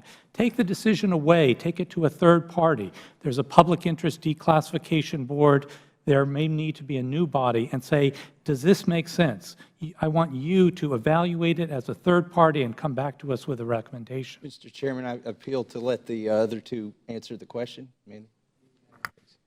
Just very briefly, exactly this mechanism exists for mandatory review requests, this Interagency Security Classification Appeals Panel, and it's ruled in favor of openness over 70% of the time. Just a third party, the simple maneuver of taking the document away from the original agency and putting it in a panel that includes the original agency, you get a completely different result. Mr. Ames. And this is also a process with the Freedom of Information Act. There is a process there where just only a few years ago did they add where they had to list the reasons. In the old days, we used to just get a letter back with tons of blackened out markings, and then in the intro they would say we redacted things for, B3, 4, 5, 6, 7. And you had to kind of guess what it would apply to one specific redaction. Now they're required to go through documents subject to the Freedom of Information Act and list right next to each redaction what the redaction, what exemption was being cited to justify the reason for that.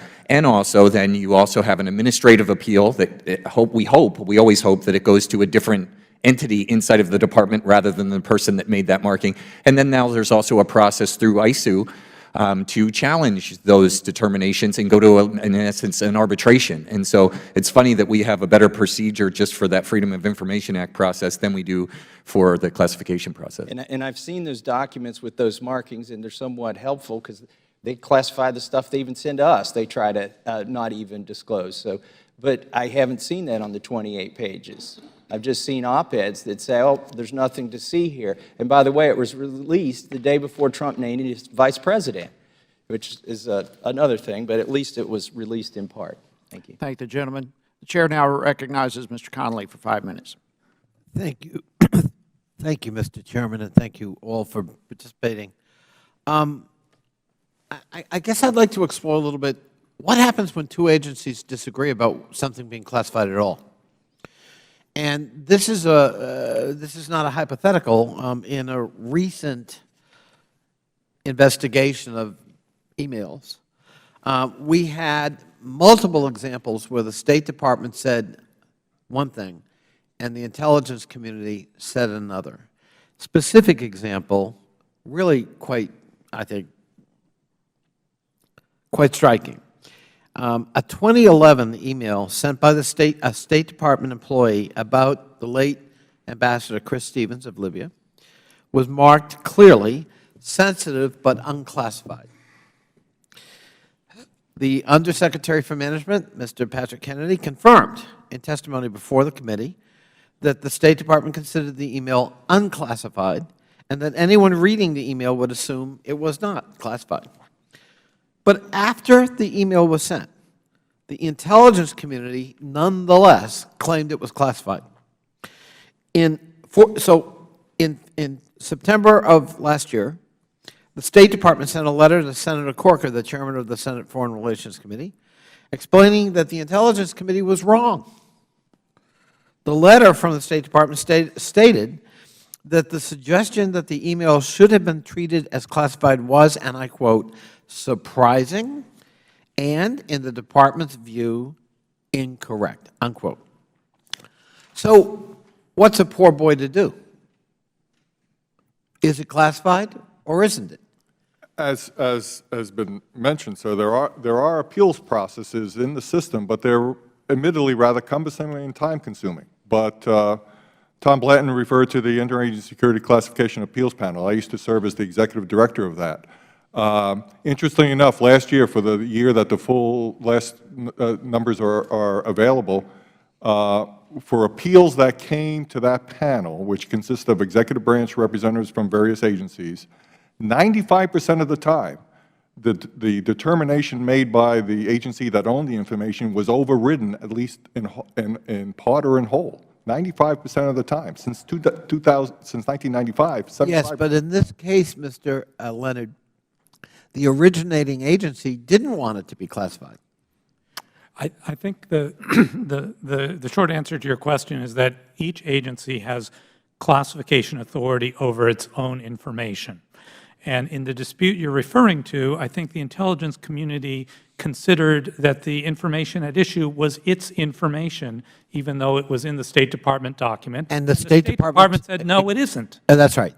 The State Department took direct issue with that, saying, we understand that's what you think, but that's not how we got the information. Yeah. And then we could even add another layer. So let's hypothetically say we invite the FBI, a non-political organization, to come and look to see if there were violations of our secrecy laws. Well, how is it supposed to determine whether a violation occurred when the two major agencies or entities looking at classification have unalterably different views about the nature of the document, the sourcing of the document, and what it should be classified as? Part of the problem for the Federal Bureau of Investigation is it's part of the intelligence community, so it leans one way on that question. And the real answer to your question, is it classified or is it unclassified, the answer is both. And that's the reality of our classification system. I showed you documents here that are both classified and unclassified simultaneously, because different people or different agencies or sometimes the same reviewer came to a different conclusion. I know, but there's a certain, Mr. Blanton, a Kafka-esque quality to this. I mean, I was a staffer in the Senate Foreign Relations Committee a long time ago, right? And we were very careful about classified material and how it was stored and make sure it was never on your desk, and as are executive branch employees. Well, if I got one agency saying that's, give it to your grandmother, I mean, it's unclassified, and the other one saying, don't you dare, it's classified, what's my liability as an employee? I'm trying to be diligent. What is it? And am I exposing myself by leaving it on my desk, for example? The executive order on classification includes provisions for resolving disputes about the implementation of the order. Ultimately, those disputes can be directed to the Attorney General. And, Yeah, but Mr. Aftergood, that's not how it works practically. It's not. Somebody goes around the, listen, I was in the private sector, and I was the UDEP. I was the head of all of this for a private sector entity. We went around checking to make sure nobody was sloppy. And it's not going to go to the Attorney General. You've got a ding on your mark, Mr. Blanton, because I saw that document on your desk. Well, in good faith, you were counting on the State Department judgment. It was not classified. There was no issue. And I'm deciding, as the security chief, that I don't care. The intelligence community is what I listen to, and they said it is. I mean, it puts people at risk, and frankly, I'm glad it can be arbitrated at some point, and I'm certainly glad the Attorney General can ultimately adjudicate. But I mean, we're talking about, thousands of documents, thousands of judgment calls. I think you mentioned it was subjective. But disputes between agencies are a real dilemma for people trying in good faith to comply with the law. you are absolutely correct, and the arbitration is really a technicality. The reality is that these kinds of disputes drive the issue to the lowest common denominator. They result, when there's doubt, they end up adopting the view that it's classified. Thank you. And the executive order says when there's doubt, it should not be classified, and exactly the opposite happens. So my answer to your question, send it to your grandmother. Send it to your grandmother. I have an opinion from Mr. Leonard when he was the head of the Information Security Oversight Office. He said, if the National Security Archive got a version of this document under legal authority, declassified with somebody with the power to do that, you can take it to the bank. You can keep it on your website, even if somebody else at the Energy Department or Defense Department says, sorry, Mr. Blanton, that's classified. No, wrong. Send it to your grandmother. Thank the gentleman. Now recognize Mr. Grothman for 5 minutes. Sure. First question I have, and this is really for anybody who wants to answer it, and the stuff that we have here, we're told the government spends $16 billion on classification activities and $100 billion over 10 years, which is a stunning amount of money. And if it's $100 billion over 10 years, it must be going up like a rocket. I mean, I assume that means like $5 million 10 years ago and $16 million today. Does anyone care to comment on, is that a good investment of funds, and how do you wind up spending that amount of money? I mean, it just seems like a phenomenal amount of money. Do you think it's accurate? That's a difficult thing to evaluate. let's put it this way. I spent many a year in the Defense Department, and I had to deal with the consequences of major failures, major compromises, espionage cases, and things along those lines. And what the challenge is that, whether rightfully or not, the mentality is a zero tolerance for those types of things. How many espionage cases are you willing to endure? How many major leaks or releases, unauthorized releases, are you ready to endure? The mindset is zero tolerance, and as a result, there tends to be a lack of risk management. And when you have a lack of risk management, you end up paying premium dollars then. Do you think those numbers are accurate, though? 16 billion bucks. Well, that's what it says Those here. numbers are at least accurate from the point of view that they show, I think, consistent trends from year to year. Okay. We have a new ISOO director, Mark Bradley. Does anyone want to give us their opinion? Do you think that's a good pick, and what goes into making a good pick? You know, it was never going to be an openness advocate who led the ISOO, but I think Mr. Bradley is a good pick because he has a broad understanding of the problems of secrecy. He was an aide to the late Senator Moynihan and is well attuned to an understanding of the problems that the secrecy system suffers from. He also, as a former intelligence officer and a DOJ national security lawyer, has a degree of credibility with the national security agencies that others might have trouble matching. Okay. Go ahead. Just the proof's in the pudding. We look forward to meeting with Mr. Bradley as soon as he's on the job.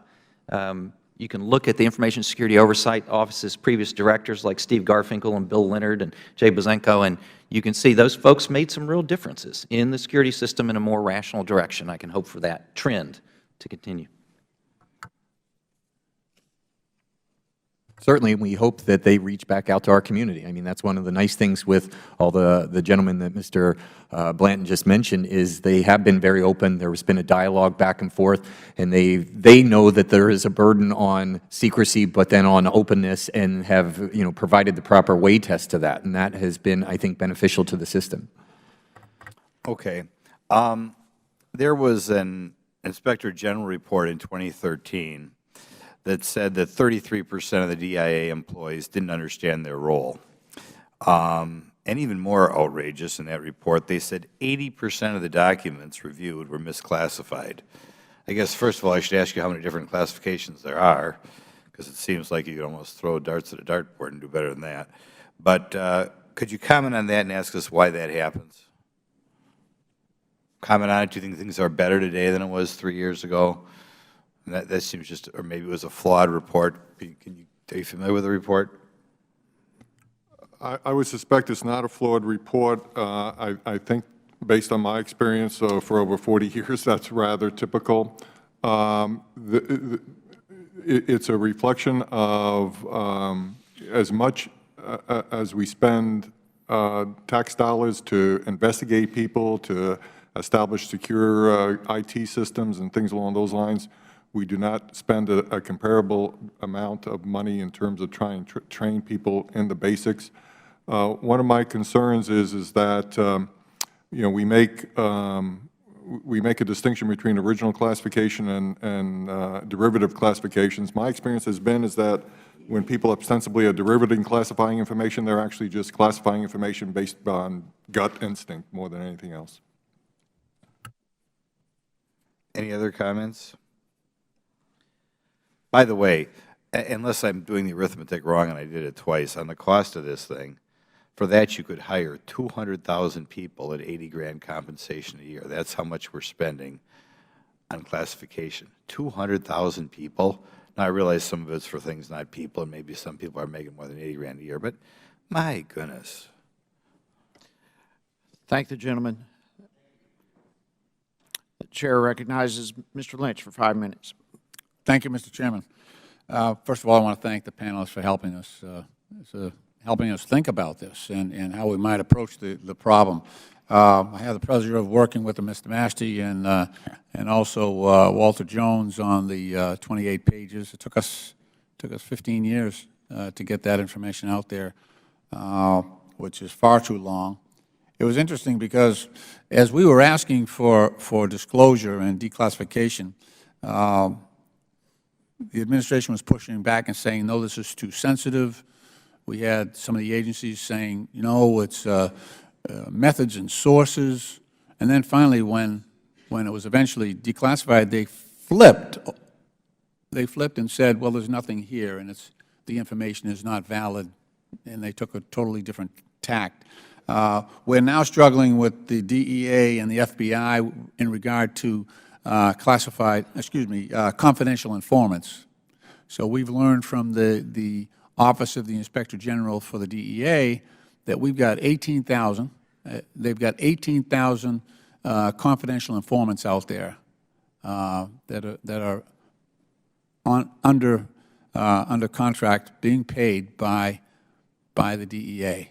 And last year we spent $237 million paying confidential informants, and Congress knows zero about that. They don't know about the crimes they've been committing. They don't know the way they're operating.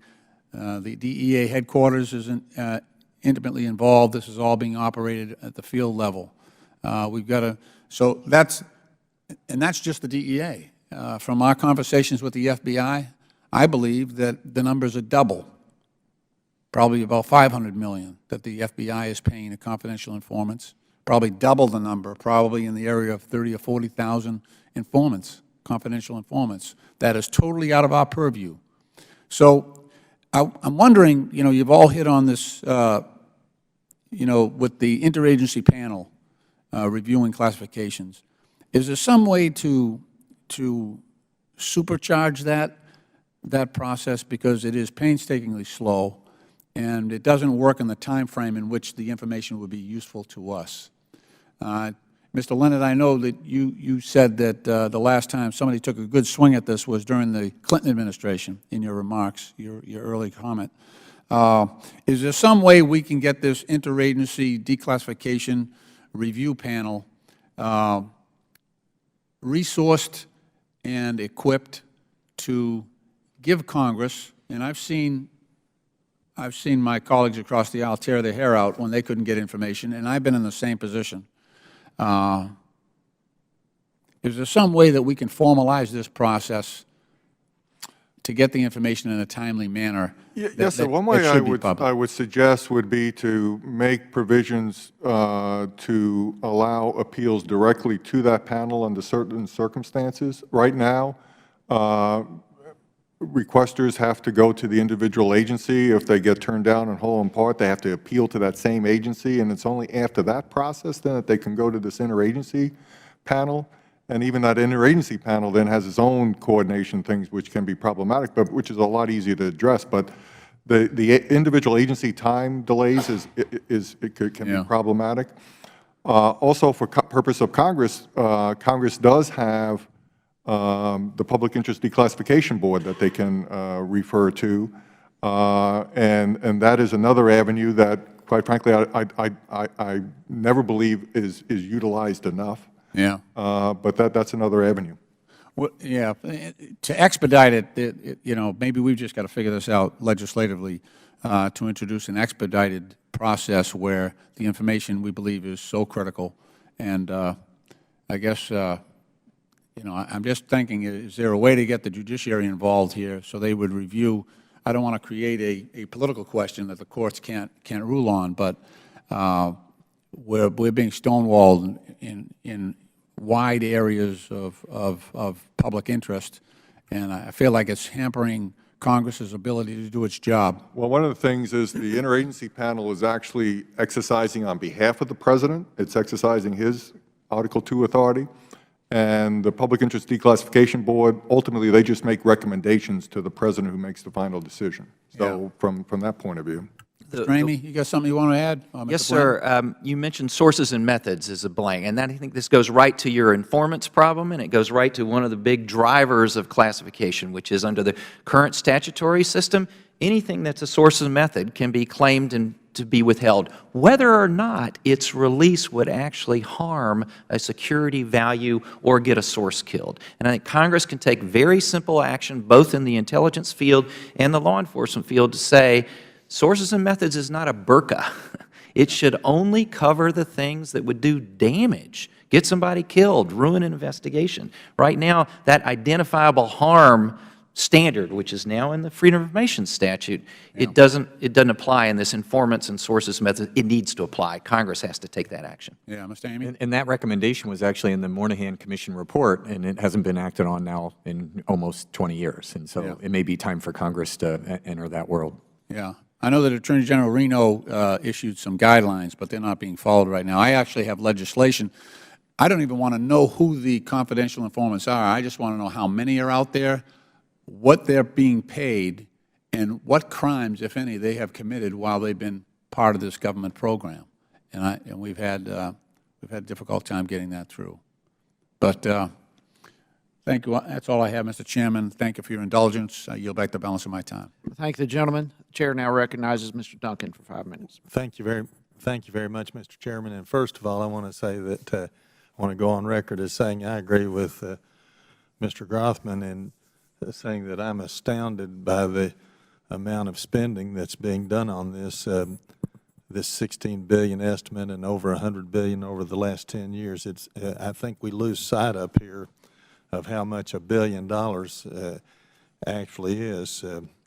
But having said that, I had 2 other meetings, and so unfortunately, I didn't get to hear your testimony, and I apologize if you've gone into some of this earlier, but Mr. Blanton, in skimming over some of this testimony, I was fascinated by your report about the Moynihan Commission, and that we went through all this 20 years ago, basically. And also, I think the thing that impressed me the most was, I mean, there seems to be general agreement here today that there is a real problem of overclassification. But I saw where Mr. McDaniel, who was President Reagan's National Security Advisor, said that only 10% of what's being classified probably really needed to be classified. Is that correct? And why do you think, you mentioned in there that this was a tremendously bipartisan commission. It had Jesse Helms and Daniel Patrick Moynihan and various others. And obviously, you're disappointed that or very little was done with those recommendations.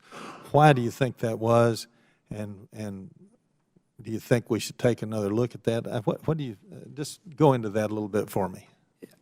I think in the testimony, I quoted Mr. McDaniel, who the Moynihan Commission quoted, and said that based on my experience with a few million pages of declassified documents, he's right, especially about the historical materials. I think an estimate that's closer to reality for current material, the material related, say, on terrorists and ISIS, that the best estimate really came from the Republican head of the 9/11 Commission, Tom Kaine. He said 75% of what I read about al-Qaeda and Osama bin Laden that was classified shouldn't have been, and we'd have been safer as a country. So I think the range is in there, the 75 to 90. It's a bureaucratic problem. Bill Leonard knows it better than anybody from both the inside and outside. Steve Aftergood's been studying it for these many years, POGO. Every incentive is to classify. There's almost no disincentive. There are no penalties. There has to be, I think, this is the main reason why Congress needs to take action, because y'all can change the minds of the bureaucracy and how it actually works. You can, change the law and their hearts and minds will follow.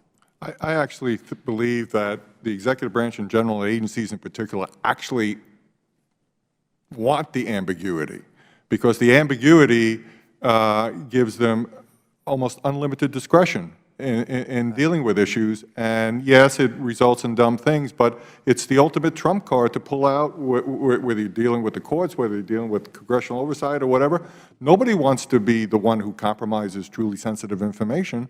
And so there tends to be this over-deferentiation to any sort of assertion. And more often than not, that's what it is. It's a simple assertion. It cannot be demonstrated that it truly should be classified. Well, there's so many other things I would like to add or comment on, but Mr. Ramey, I'm assuming that you know, this committee has requested through the years a great deal of classified material. And do you think that agencies are classifying some material or a lot of material that really doesn't need to be classified just to avoid or get around effective congressional oversight? Yes, but it's hard to know at what level. It's, I don't know what I don't know, and that's unfortunately when something shows up and it's a blackened out page and it's marked classified or with, and then some FOIA exemption attached to it. At that point, it's hard to know. Sometimes we do get documents released to us, and at that point, then you can do the comparison. And so, that can add and that can allow you to ask some questions. But, unfortunately, with the amount of classification that we have, it's very difficult to put your finger on it. The experts that have taken a look at it, the 75 to 90%. But the culture, I mean, I think that's it, is even after 9/11 with the 9/11 Commission, you have a culture to the default setting is err on the side of caution. Well, I've run out of time, but I will say this, that we're going to have to, it seems to me, to go to much more of a carrot and stick approach on all of this and incentivize good behavior and penalize bad behavior in this area. And at any rate, Mr. Chairman, thank you very much. Thank the gentleman. The Chair now recognizes Ms. Lujan Grisham, 5 minutes. Thank you, Mr. Chairman. And hearing some of the comments at the tail end, you may have to repeat some of that, because representing my district, and of course New Mexico, we're home to world-class national security defense operating labs and related defense, both private and public sector institutions and businesses. And I understand unequivocally the need for being very clear that sensitive, classified security aspects related to information, that we have to be very clear about protecting the integrity of those systems and that information. Having this committee work on furthering our effort at transparency and recognizing that across agencies that we don't have an effective handle about who's determining and what parameters apply and what circumstances before, during, and after information is being shared in a variety of what I would call sort of post and pre-security issues. I also worry about unintended consequences, and being a long-standing bureaucrat, I could argue either way, that having ambiguity can be a protective mechanism to not change anything, because you fear those unintended consequences and your own accountability, particularly here where national security is at stake, right? There's no incentive to be a little bit, to talk about being less risk adverse when we need better transparency in order to inform ourselves in a way that's productive so that you can do policymaking and you can increase the way in which we address national security issues, both in the Congress, both in the bureaucracy, and defend and secure the nation. But I also know that it's very frustrating not to have clear direction so that you can make recommendations and include reforms. It's both.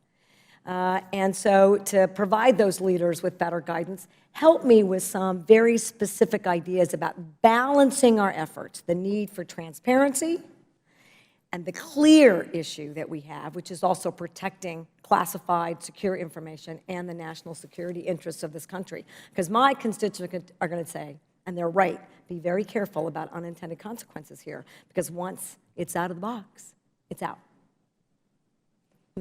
Anyone? I think one way to understand the issue is that classification is treated as a security function, as understandably. The people who are making the classification decisions are asking about the security consequences of disclosure, That's fine. That makes perfect sense.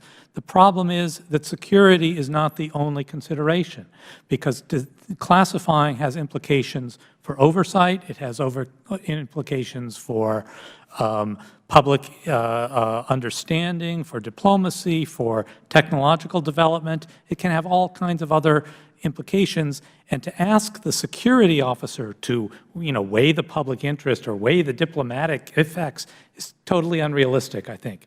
And so where that takes me is that in areas of significant interest by Congress or the public, there needs to be an additional venue where this original security classification decision can be reconsidered in the light of broader issues.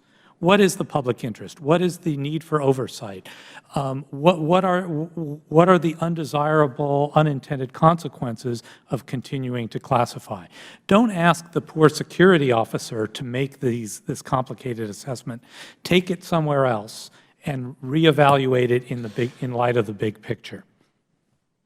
Anyone else? I mean, that is in and of itself sort of a balanced and a chance for a re-review as a lawyer, and what I would fashion as sort of an appellate aspect. But again, making those decisions and then creating the parameters for asking for that guidance is also a set of reforms that can also have unintended consequences.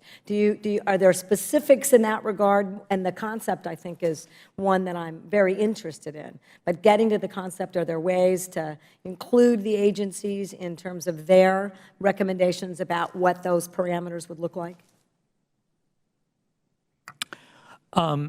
Without having them sort of protect their own interests, because that's the other problem, in a way that doesn't get you then to that appellate level, which gets us right back where we started. Right.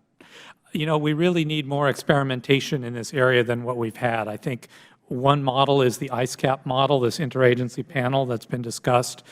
There may be others. You'd want the voice of security represented, of course, but it would not be the only voice. So you'd want diversity and diversity of opinion and perspective brought to bear.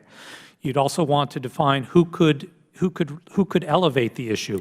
A congressional committee, maybe just a member of Congress. Who else could ask for this kind of review, and under what circumstances? These are all questions that could be hashed out. I don't think the answers are obvious. They might not become obvious until they're tried in practice. Well, Mr. Chairman, thank you very much for giving me this extra time, and thank you very much for weighing in on what I think is a really critical issue for us to deal with. So thank you. I thank the gentlelady. The Chair now recognizes Mr. Amash for 5 minutes. Thank you, Mr. Chairman. I yield my time to the gentleman from Kentucky, Mr. Massey. I'd like to thank the gentleman from Michigan. I've got tons of stuff I want to discuss. We're trying to get 3 things in the last 5 minutes. The first 2 fall under the category of there's good news, but. Okay, there's good news in terms of the intelligence budget, right? Because the 9/11 Commission recommended that at least the aggregate number be disclosed. And so it is disclosed. And the executive branch, actually in this case, does a better job than the legislative branch. They disclosed their request for the budget. But the situation we had last week is you had 435 members of Congress, probably less than 80 knew what was in the budget, but they all voted for it. And they can find out what's in it 2 years from now. Like the 2015 number, I can tell you, it's on the website. But we still don't disclose the top line number, aggregate number for intelligence appropriations until a year after it's been voted on. So that's the good news, is it's disclosed. The bad news is most of Congress is voting on it to see what's in it. Now, they could go down to the SCIF like my colleague from Michigan and I did and see what's in it. So that's the good news. But some of this is just lack of attention on our part. Now, another good news but. Mr. DeSantis capably and appropriately pointed out the executive branch has to have secrets to conduct diplomacy, et cetera, et cetera. And then you, Mr. Blanton, you talked about how you could use the power of the purse. Well, there is one department that does effectively use the power of the purse for oversight, and that's the Intelligence Committee. They don't give the intelligence community a tranche of money and say, okay, you have no strings attached, and we don't want to know anything until next year. They're continuously, that money is contingent upon certain things, and also when certain things happen, they have to be reported back to that committee. The Judiciary Committee would do well to follow that example. The Judiciary could fence money and say, look, we're going to give you part of it, but you're not getting the rest of it until we get this answer. So, to the theoretical point of can you get this information from the executive branch or can you not based on the Constitution and Article 1 versus Article 2, well, the answer is what you provided, Mr. Blanton. The key is in the power of the purse, and you can always get that information. So that's the good news, is that you can get the information, and the Intel Committee does it. The bad news is DOJ doesn't do it, and the other bad news is the Intel Committee controls this information very tightly, and it's hard for a rank-and-file member to access that. It's basically 20 questions in a skiff, and without staff and no notes walking out. So that's the bad news. Now, and I want to, if I have time, I'll let you all comment on that, but here's the third thing I want to talk about, and I think it falls within this committee hearing today, and this question is for Mr. Aftergood. The Federation of American Scientists keeps a bootleg copy of all the Congressional Research Service reports. Is that correct? Not all of them. Well, the ones that you can obtain? Yes. Okay. This is the Congressional Research Service, for those who don't know about it, is this enormous, wonderful resource available to congressmen, and they've got all the historical, context for the reasons of things, and they prepare these wonderful reports, but they're confidential to Congress. And the irony here is I could disclose them to a constituent, but the CRS has no clearinghouse for this. So the greater irony is, on a weekend, I go to your website to find out what the Congressional Research Service has prepared. How ridiculous is that? So I would like your comment on that, Mr. Aftergood. There's been a lot of talk lately about fake news and how it's corrupting our public discourse and so forth.